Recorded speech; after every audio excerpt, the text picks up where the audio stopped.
हम अपने संबंधों के साथ जीते हैं, उत्सव मनाते हैं, खेलते हैं, खाते हैं, आनंद मनाते हैं। किंतु जब कोई प्रिय हमसे दूर चला जाता है, इस संसार से चला जाता है, तब हम दुर्बल हो जाते हैं, सदा दुखी रहते हैं। क्या ये होना चाहिए? इस प्रकृति को देखिए, वृक्ष पत्तों के झड़ने से शोक नहीं मनाता, वो नए पत्तों के आने का स्वागत करता है। कल आप भी किसी के स्थान पे आए थे और कल आपके स्थान पे भी कोई और अवश्य आए, क्योंकि ये परिवर्तन है, ये इस प्रकृति का नियम है। इसमें शोक कैसे? जो छूटा उसका शोक मनाने के स्थान पर जो मिलेगा या जो आपके पास है उसका आनंद उठाइए। राधे राधे। हमारे पास अक्सर बहुत लोग आते हैं, कुछ को हम समय देते हैं, कुछ का हम तिरस्कार करते हैं, किंतु तिरस्कार कभी नहीं करना चाहिए। किसी व्यक्ति के आपके पास आने के 3 मुख्य कारण होते हैं: भाव, अभाव और प्रभाव। यदि कोई आपके पास प्रेम भाव से आए तो उसे प्रेम दे, सम्मान दे। यदि कोई आपके पास अभाव में आए तो उसकी आवश्यकता समझे और जितना हो सके स्वयं से उसकी सहायता करें। और यदि कोई आपके पास प्रभाव के कारण आए तो भी उसे समुचित सम्मान दे। स्वयं को भाग्यशाली समझे कि कोई आपके प्रभाव में है। किंतु तिरस्कार कभी नहीं। तिरस्कार जन्म देता है कुंठा को, और कुंठा किसी को भी आपका शत्रु बना देती। इसीलिए मित्र बनाए, आनंद ले और मेरे साथ कहें राधे राधे। लोग सदैव मुझसे ये प्रश्न करते रहते हैं कि मित्रता का मतलब क्या है, इस प्रेम का मतलब क्या है, और मैं बस मुस्कुराता हूं, क्योंकि ये तो ऐसा प्रश्न हुआ जैसे कोई पूछे कि अनर्थ का अर्थ क्या है। अब जब अनर्थ हो ही गया तो उसका अर्थ क्या? उसी प्रकार वो मित्रता क्या जिसमें आपका कोई मतलब, वो प्रेम क्या जिसमें आपका कोई स्वार्थ। ये 2 भाव ऐसे हैं जिसमें आपको कुछ चाहिए नहीं होता, बस देना होता। आपका समय, आपकी भावनाएं, आपका सुख कुछ मांगने के लिए करोगे तो वो मित्रता कैसे? कुछ पाने के लिए करोगे तो वो प्रेम कैसे? वैसे भी देखा जाए तो जो प्रेम करते हैं उन्हें कुछ पाने की आवश्यकता ही नहीं, और जिसके पास 2.5 अक्षर वाला ये प्रेम शब्द हो उसके पास तो इस संसार का सबसे बड़ा कोश है। तो आप इस कोश को बढ़ाइए और मेरे साथ कहिए राधे राधे। हम मनुष्य साथ रहते हैं, आनंद पीड़ा मिलजुल कर बांटते हैं, समय पड़ने पर सहायता देते हैं, सहायता लेते भी हैं। किंतु क्या सदा सहायता लेना उचित है? अब आप में से कुछ कहेंगे बिल्कुल उचित है, इसमें बुरा ही क्या है? मनुष्य ही तो मनुष्य के काम आएगा। बिल्कुल उचित कहा आपने, किंतु सदा के लिए सहायता लेना उचित नहीं है। कारण, यदि बात बात पर सहायता लेने का अभ्यास हो गया तो आप स्वयं दुर्बल होते जाएंगे। स्वयं का एक मार्ग बनाना छोड़ आप बात बात पर दूसरों से सहायता मांगो। दूसरी बात, सहायता के साथ जुड़ा आता है उपकार का भार। तो जिससे सहायता ली है उसके समक्ष झुककर रहना होगा। इसीलिए संकट में भी सोच विचार करके सहायता लें। क्योंकि संकट तो कुछ दिनों पश्चात निकल जाए, किंतु उस उपकार के ऋण का भार जीवन भर आप पर रहे। राधे राधे। मनुष्य का जन्म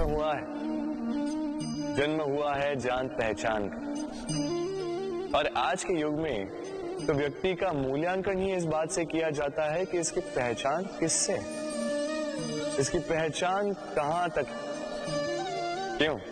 आपके आसपास भी ऐसे कई लोग होंगे जो पहचान की बल पर आपका काम बना लेते हैं। ऐसे कई लोग होंगे जो पहचान से काम पा लेंगे, धन अर्जित कर लेंगे, किंतु आप तनिक सोचिए, क्या ये ठीक है? पहचान से मिला काम आपके साथ तब तक रहेगा जब तक आपके उनसे मधुर संबंध हो, संबंधों में खटास आई और काम निकल गया हाथ से। तो अब क्या किया जाए? इसका उत्तर है काम। अपना काम पूरे मन से करो, अपना काम निश्चय से करो, क्योंकि पहचान से मिला काम अधिक समय तक नहीं टिकेगा, किंतु काम से मिली पहचान युगों युगों तक टिकेगी। राधे राधे। जब जन्म लेता है और मनुष्य जब इस संसार को छोड़कर जाता है, इसके मध्य का काल जीवन कहलाता है, और इस जीवन में संघर्ष तो करना ही पड़ता है।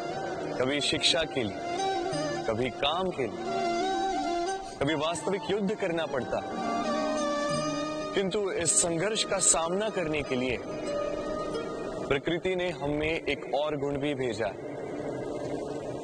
प्रयास। कभी किसी छोटे बालक को देखा, न कुछ बोल पाता है, ना कुछ समझ पाता, किंतु अपने घुटनों के बल पर समस्त आंगन नापने का प्रयास करता है। खड़ा होता, गिरता, फिर खड़ा होता, और अंततः वो चलना सीख ही जाता है, क्योंकि वो अपने मन से नहीं हारता। जीवन में युद्ध क्षेत्र कई आएंगे, कभी कभी हार का सामना भी करना होगा, किंतु हारता केवल वो जो मन से हार जाता है। इसीलिए कहते हैं, युद्ध रणभूमि से पहले मन भूमि में लड़े जाते हैं।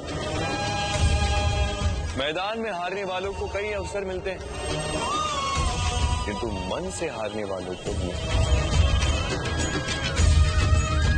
राधे राधे। जब मैया खीर बनाती है तब वो हमें बहुत भाती, क्यों? किंतु मैया खीर कैसे बनाती है? पहले वो भात और दूध का प्रबंध करती है, फिर वो मीठे का प्रबंध करती है, फिर वो आंच पर इसे देर तक पकने देती है ना सरल?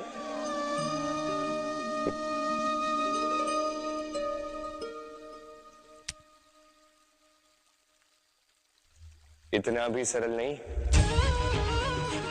इस जीवन में आनंद की खीर चखने का भी यही तरीका है, किंतु इसमें समय बहुत लगता है। शुद्ध श्वेत दूध जैसे भावों में, कभी न टूटने वाले संबंधों में प्रेम की मिठास मिलाकर जब प्रयास और परिश्रम की आंच पर देर तक पकाया जाता है, तब बनती है आनंद रूपी खीर।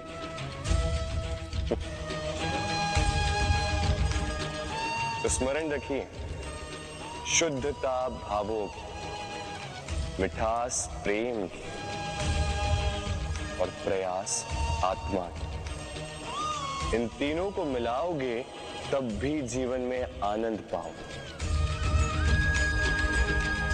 राधे राधे। ऋतु आने पर एक मीठी सी कूक सुनी होगी, मन में बैठ जाती। कोयल की कूक, बड़ी मीठी, बड़ी प्यारी। वैसे एक और पक्षी है जिसका स्वर बड़ा ही मीठा है, हमारे घर के आसपास ही होता है। हरियाला रंग, लाल चोंच, ठीक पहचाना आप, तोता। ये दोनों ही पक्षी हमारे लिए बहुत प्यारे, मन को शांति देते हैं। किंतु इन दोनों में बड़ा अंतर। कोयल वनों उपवनों में स्वतंत्र रहती है। तोता कई बार हमारे घर के पिंजरे में बंधा हुआ पाया जाता है। क्यों होता है ऐसा? कभी सोचा है आप? क्योंकि कोयल अपनी बोली बोलती है, तोता किसी और की बोली की नकल करता है। जो अपने विचारों पर दृढ़ रहते हैं, अपनी आत्मा की सुनते हैं, वही करते हैं और वही बोलते हैं। वो इस संसार में स्वतंत्र रहते हैं। जो किसी और का कहा करते हैं बिना आत्ममंथन के, वो बंदी हो जाते हैं, कभी पिंजरे के तो कभी विचारों के। तो क्या बनना चाहेंगे?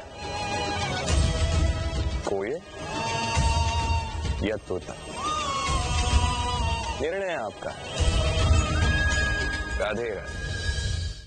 हर संबंध की नींव विश्वास होता है। अब प्रश्न ये उठता है कि विश्वास किस पर किया जाए। अब ये समझने के लिए पहले आपको ये समझना होगा। बांधने में काम आने वाली रस्सी गूंथी कैसे जाती? हर रस्सी में 3 डोरियां होती हैं जिन्हें आपस में गूंथा जाता है। बस विश्वास के साथ भी यही होता है। यदि आप उसके साथ विश्वास का बंधन जोड़ें जो आपकी जीवन की ये 3 डोरियां जानता है, समझता है। पहला, आपकी मुस्कान के पीछे छिपी आपकी पीड़ा। दूसरा, आपके क्रोध के पीछे छिपा आपका प्रेम। और तीसरा, आपके मौन के पीछे छिपी आपकी शब्दों की ज्वालामुखी, आपकी विवशता। तो जो व्यक्ति आपके जीवन की ये 3 डोरियां, ये 3 बातें जानता है, यदि उसके साथ आप विश्वास का बंधन बांधें तो उसके सहारे जीवन की बड़ी से बड़ी खाई पार कर सकते हैं। राधे राधे। उड़ना किसे नहीं भाता, सफलता के आकाश पर सवारी करना कौन नहीं चाहता। सब चाहते हैं कि इस संसार में उनका नाम, उनकी पहचान सबसे ऊपर हो, कि उनका नाम इतिहास में स्मरण रखा जाए। परंतु सबका नाम इतिहास में नहीं लिखा जाता। कुछ लोग नाम पाकर भी बेनाम रह जाते हैं। क्यों? क्योंकि वो धरातल से नाता तोड़ देते हैं। भूल जाते हैं ये बात कि उड़ान पूर्ण होने के पश्चात धरातल ही उन्हें विश्राम देगा, कि उनके कारनामों पर तालियां बजाने वाले, उनकी प्रशंसा करने वाले धरा पर ही रहते हैं और धरती पर रहने वाले लोग ही इतिहास लिखते हैं। तो सफलता का आकाश नापी, पर अपनों से, उन लोगों से मत कटिए जो आपकी इस सफलता का आधार है। तभी इतिहास में नाम होगा और तभी आप भविष्य में प्रसन्न रहेंगे। राधे राधे।